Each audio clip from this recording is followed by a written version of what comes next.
Good morning. How are you? I'm a little early today, so I'm going to just hang out here for a bit and see if anybody shows up. But I want to let you know that I'm starting a mastermind today, and it will happen every Thursday at 9 Mountain Time. And I'll repeat that in a bit so that anybody who's tuning in later can find this out. So today I'm doing a mastermind on something that I'm very experienced at, something I have led other newbie salespeople and experienced salespeople through for years.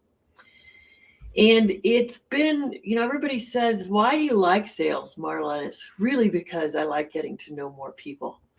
It's not about the end outcome. Yes, I need that to pay my bills, but it's about the experience that I have with strangers sometimes or with friends because everybody assumes they know everything about someone.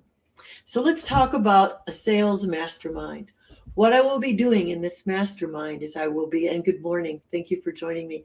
I will be sharing tips on how to really understand your buyer. And you know what? There's no such thing as a buyer until the last transaction, the last one. And that is what's called the sale. All before this is the relationship. So when you're creating a buyer, you really have to be listening to them. They already know themselves, and you are not going to change who they are. So they have a pace and they have a focus for how they make decisions. And when you can tune into this, which is pretty simple, the only person you have to manage is yourself because you have to tune into your listening. So when they said that, whatever that might have been, you have to understand that there's some history behind what they said. And so you want to spend a little time to ask questions. Do you know people are actually very, very afraid to ask questions? Asking questions scares the heck out of everybody because why? They feel they're going to be out of control. Well, let me tell you, sales is not about control. Sales is about letting it go. Letting it go. You can't have an agenda if you're going to truly be a salesperson. Now, there are companies and they require quotas, and I know they all have a belief system that if you're out there and you push, it's going to happen this way.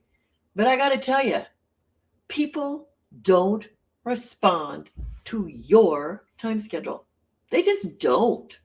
It's not how they're wired.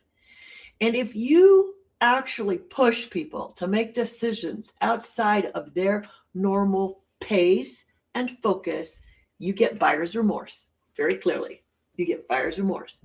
So if you want to work with someone who's never ever had buyer's remorse, then you want to talk to me. You want to be in this mastermind. You want to start growing your skills. So this mastermind meets at 9 o'clock every Thursday morning Mountain Time, 9 Mountain Time Thursdays, on a special platform. And I've got to invite you into this platform, so you have to request the link. I don't just give it to everybody because not everybody's ready for this. I'm going to tear down sales myths. I'm going to tear down the assumptions you're making about human relationships. I'm just not the normal salesperson. So even when, so actually my sales career started really, really early. And I was very successful because as chatty as I sound and as talky yucky as I sound, I actually just realized I don't have all the answers. So it is actually safer to listen to what other people are saying. Can I manage the time within my sales conversation? Oh, sure. If somebody's going to go off and want to tell me their long lost dog story, I may have to have some controls built in. But other than that, I'm going to listen. So I remember making, and this is in the 70s, when you make a sale that's going to earn a $300,000 sale, and it's your second month working for a printing company, that's pretty good. Well, all I could do was listen to what they needed, take it back to the printers and show them exactly what they wanted that didn't happen the last time from the last person they bought, and work that out. And so that was an interesting experience, but it gave me confidence that listening was the process. I did the same thing when I ran my real estate management company. I actually, people have investments, right? And they wanted to manage them on their own. And then when they would come in, they were feeling defeated, but still resistant. It's like they knew they needed help, but they were resistant. So how did I work with that? Well, sometimes that meeting was only a 20-minute meeting, and sometimes it was an hour meeting before we decided, were we going to take action, or was it going to take a second meeting? And so there was always a way to build comfort in for someone so that they felt like they were in control. So you create buyers when the pace and the focus is continued. So, there's a lot of coaches out there telling you, don't waste that time, take this, get it done in 15 minutes. Maybe, maybe not. I don't have a time limit on any conversation other than the next scheduled appointment. So if I think someone's going to take a long time because it is their style, not mine, I suggest that we meet again. I don't have to have an outcome now called a sale. I have to have an outcome called a relationship. And I have a process that works totally differently than the ones that are, or they're modified according to the ones that are suggested now. Nobody's wrong. But when you understand that there's a pace and a focus, there are fast decision makers and there are slow decision makers. We can get excited about a fast decision maker, but you have to ask yourself a question. If they're a fast decision maker, what didn't they ask? What do they still need to know? And will they go, oh, dang, I didn't want to make that decision, and they bow out of the sale?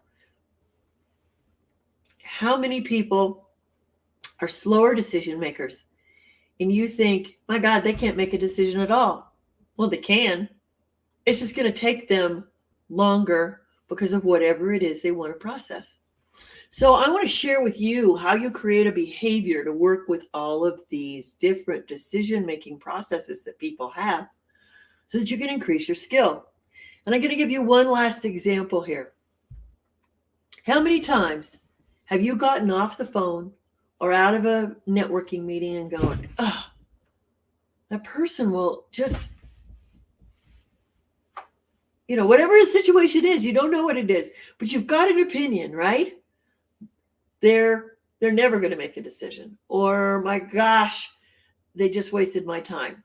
You make those two comments to yourself, well, I can tell you, you just lost that sale for the future also. So what I want you to do is to look at that in sales, you got to manage your attitude about people. And life is tough for everyone nowadays. It's very, very tough.